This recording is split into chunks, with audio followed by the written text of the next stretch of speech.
con un panorama così, non vogliamo parlare di trail e libertà?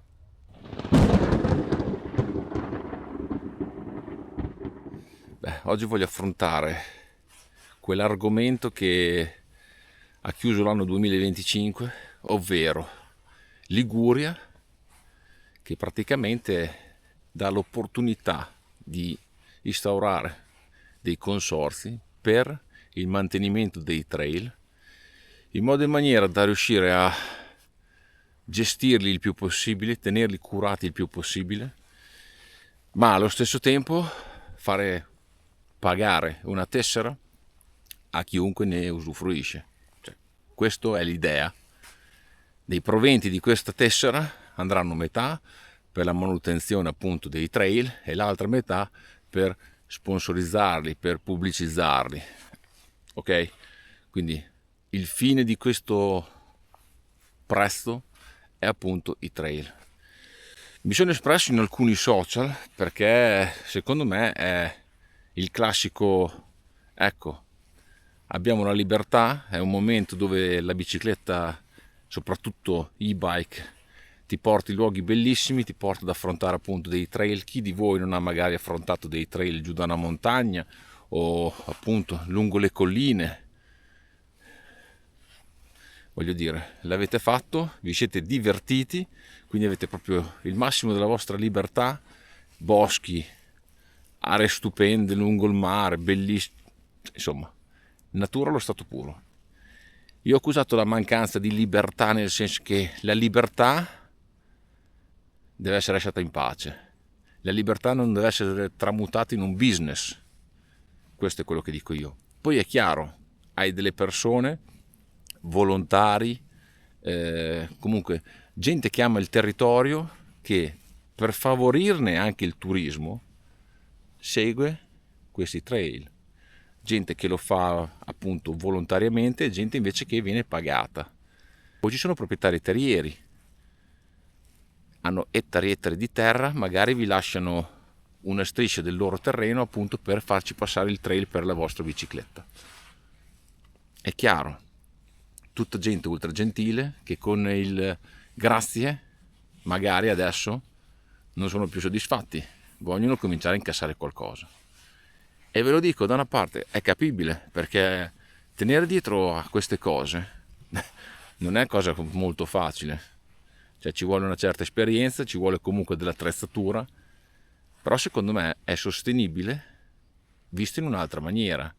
Se io mi presento un giorno in uno dei vostri sentieri, vi sembra opportuno che, non avendo nessun servizio di risalita, perché magari non è un bike park dove c'hai seggiovie o ovovie che vi portano su, è solamente come qui, una zona sperduta, aperta, dove magari appunto questo consorzio tiene dietro l'aria.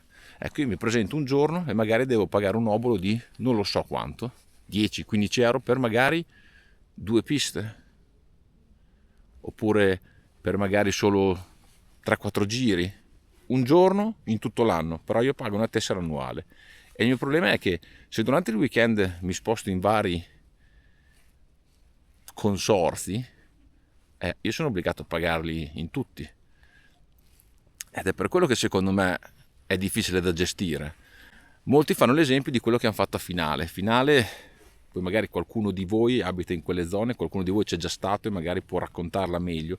Io mi sono informato, praticamente Finale Ligure, uno dei posti più ambiti per venire a fare mountain bike in Italia, ma anche comunque in Europa, perché parlando anche con persone tedesche vengono a Finale perché i trail sono veramente galattici. Eccolo, Finale cosa ha fatto? Ha istituito questo consorzio, ha fatto una tessera, prezzo 5 euro, però alla fine questa tessera, a parte che non è obbligatoria, tanto per iniziare, e quindi lascia la libertà alle persone di decidere cosa fare, ma questa tessera serve per, alla fine, tenere puliti i sentieri, tenerli curati, fargli della manutenzione, ma nello stesso tempo, quando io utilizzo la tessera e vado da un esercente, quindi un bar, un hotel, un negozio che è convenzionato, anche lui dona una parte di quello che io ho pagato per la mia cosa ai sentieri di Finale Ligure. Ecco, allora alla fine io raccolgo anche dei punti nella tessera quando faccio questa operazione, posso vincere, posso acquistare alcune cose che fa parte appunto dei gadget che sponsorizzano Finale Ligure, e quindi dai, alla fine dico 5 euro. Però chiaramente se tutti fanno così, e io sono uno che gira molto lungo i trail, se devo sborsare dappertutto 5, 10, 15 euro, alla fine dell'anno comincia a essere tanto questo malloppo di soldi che ho sborsato solo per girare in alcuni trail. Ma perché dobbiamo pagare noi? Non c'è un ente del turismo? Pensate che il turismo che ha la mountain bike, che porta la mountain bike, sia poco? Beh, io non dico che sia una cosa fattibile isolare quelle zone, perché non voglio che vengano isolate, però mi piacerebbe poi andare a vedere se poi magari nessuno ci va più, che cosa succede. Anche perché io sono un turista e pago, mentre chi ne usufruisce praticamente tutti i giorni perché ha un local, loro non pagano. E poi alla fine ci girano molto di più loro che noi magari, perché io magari ci vengo una volta all'anno. Quindi insomma è una cosa che da gestire, secondo me non è così semplice.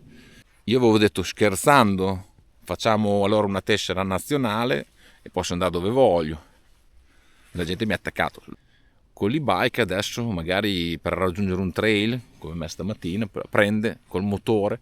Però ragazzi, non è che poi giriamo tutto il giorno con quel motore. Se sei qui sperduto nel mezzo del niente, non ricarichi anche da nessuna parte. Quindi magari quel trail lì lo usi per scendere. O lo rifai 2 volte. Ma non è che tutto il giorno sei sopra quel trail a distruggerlo come alcuni pensano.